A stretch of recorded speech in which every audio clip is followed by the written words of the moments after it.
Different స్టోరీలు ఎంచుకునే మా శ్రీ విష్ణు ఈసారి తన పర్ఫార్మెన్స్ అదరగొట్టాడు భయ్య. The recent film Om Bheem Bush ఎంత ఫన్ ఉంటుందో ఇందులో కూడా ఫన్ ఉంది.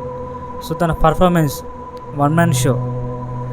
సో సునీల్ బాగా చేశాడు, మీరా జాస్మి, రీతు వర్మ, ఆ మిగతా హీరోయిన్లు ఆల్ గుడ్. సో దీనిలో ఫోర్ జనరేషన్లు.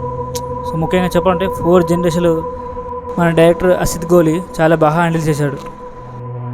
సో ఫస్ట్ హాఫ్ బాగానే ఉంది, సెకండ్ హాఫ్ కూడా బాగానే ఉంది. సో మన శ్రీ విష్ణు కోసం తప్పకుండా చూడొచ్చు. ఏ సినిమా సెలెక్ట్ చేసుకున్నా కూడా అది బాగుంటుంది. ఓం బూమ్ బుష్ కానీ, బ్రోచవారు ఎవరా కానీ, సామాజ వర్ణ కానీ, ఇవన్నీ మనకు ఎంతో ఇష్టం. So minimum guarantee. సో అది కొందరు నచ్చవచ్చు, కొందరు నచ్చకపోవచ్చు. సో నాకైతే నచ్చింది భయ్య. 100% కాదు కానీ ఒక 70% సినిమా నచ్చింది. మనకు బోర్ కొట్టకుండా ఆ సినిమా డైరెక్టర్ కానీ చాలా బాగా తీసుకెళ్లారు. ఎందుకంటే శ్రీ విష్ణుని నమ్మచ్చు, ఆయన స్క్రిప్ట్ సెలెక్షన్ ఆ విధంగా ఉంటాయి. సో ఇందులో కూడా 4 క్యారెక్టర్లు, అటు కొడుకుగా, అటు తాతగా, అటు తండ్రిగా. సో నెక్స్ట్ లెవెల్ అంతే. సో ఈ మూవీ అయితే ఒక డిఫరెంట్ కాన్సెప్ట్. అంటే ఇంతవరకు నాకు తెలిసి సంవత్సరం రాలే ఇలాంటి డిఫరెంట్ కాన్సెప్ట్. 4 జనరేషన్ని అసలు ఏ విధంగా చూపిస్తాడో. సో డైరెక్టర్కి సెకండ్ సినిమానే. మన ఆడియో ఫంక్షన్లో చెప్పారు కదా వివేక్ ఆత్రేయ, మన సరిపోదు సినిమా డైరెక్టర్. అసలు అతను అసిస్టెంట్ డైరెక్టర్ అన్నట్టు. ఆ సినిమాకి అసిస్టెంట్ డైరెక్టర్. ఏ సినిమాకు?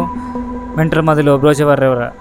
సో ఈ సినిమాకి వచ్చే 4 స్టోరీస్ ఏ విధంగా తీస్తాడు. సెకండ్ సినిమాని ఇంత పెద్ద బడ్జెట్తో, అది కూడా రేజింగ్లో ఉన్న పీపుల్ మీడియా ఫ్యాక్టరీ. సో ఎలా తీస్తాడని ఆయన కూడా మనలాగా ఆడియన్స్తోనే చూశాడట. సో బాగా నచ్చింది, బాగా హ్యాండిల్ చేశాడు. సో మీరు తప్పకుండా వెళ్ళి థియేటర్లో వెళ్ళి చూడండి. సో ఇప్పుడు రివ్యూస్ అన్నీ ట్రోలింగ్లో వస్తున్నాయి. సో ఒక సినిమాకి అగెనెస్ట్గా వెళ్తున్నారు. సో ట్రోలింగ్ మీద వెళ్తున్నారు. ఎందుకంటే అది పెయిడ్ జెన్యూన్ నాకు తెలియదు. సినిమా బాగుంది బ్రయ్య, బాగుంది సినిమా. మన శ్రీ విష్ణు కామెడీ టైమింగు, యాస్టిస్ సామాజ వర్గన ఓం బూమ్ బుష్ సినిమాలోనే సూపర్గా ఉంది. సో సినిమా థియేటర్ వెళ్ళి చూడండి, తప్పగా బాగా నచ్చుతుంది. ఈ సినిమా మగాళ్ళ మీద నడుస్తుంది, అంటే వంశం మీద నడుస్తుంది. విష్ణు ఒక మొగాడి, చిన్న స్టోరీ లైన్, 2 వంశాల మొగాళ్ళ వంశం. అంటే ఒక మొగాళ్ళ వంశం ఉండాలి, ఆడవాళ్ళ వంశం. ఈ 2 వంశాల మధ్య జరిగే గొడవలో,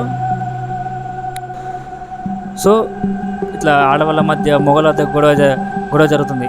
మన శ్రీ విష్ణు ఒక మొగాడి వంశానికి సపోర్ట్ ఇస్తాడు, అంటే ప్రాతినిధ్యం వహిస్తాడు. సో నాకైతే అదే అనిపించింది, అసలు ఎలా చేశాడని. ఈ 4 స్టోరీస్ కానీ, ఆ మగాళ్ళ కానీ, ఆ లేడీస్ కానీ. సో ప్రతి హీరోయిన్కి ఇంపార్టెన్స్ ఉంటుంది ఇందులో. ఫిదా ఫేమ్ ఆ హీరోని మన సాయిపల్లి పక్కగా ఉంటుంది కదా, ఆమె చాలా బాగా చేసింది.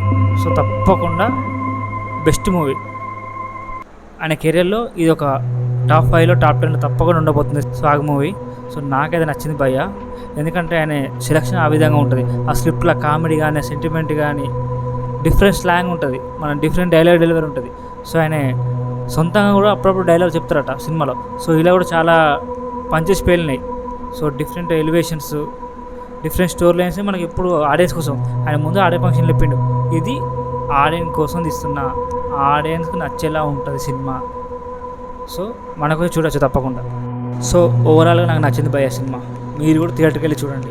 ఈ ట్రోలింగ్లు అవన్నీ నమ్మకండి.